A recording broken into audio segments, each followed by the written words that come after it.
Hello guys, welcome back mane thangja. Chan ni an nei tan. Kum za tan jini na. Kum khana chan ni ne. Kum thum zo min wang ko visit hong bolin. To hi chanu a chapa in mai la ki chim chanu khat a tha li khat. Cha tha li khat. Lu zong dul vam leo jing khat an ke po he na. Nó chanu min khawe ni sai pi o. Chanu min khawe cheo. Niam big team hin.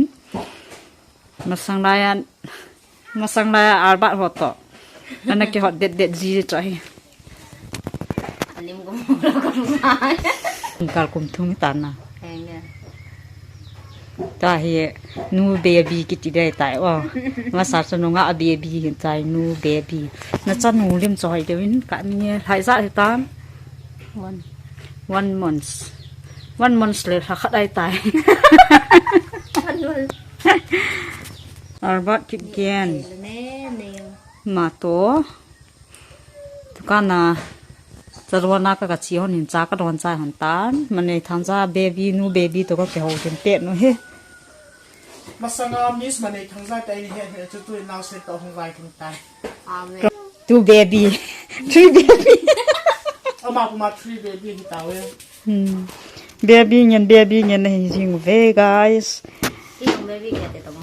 Kaya hi baby ka hingap da ba dai nyaw. Baby arbat. Baby arba. Baby Baby boboy. Baby baba. Masang la kum za chi ta de o kum tui ha na film ina bol chu. Hi ha cha gen thei na. Tui ha ja gen che na. Actress no main role no sa ri a. Men rola na ki chim him. Chlai khanga chu ke le arba hi camera ka dingai an ki ling zo lo.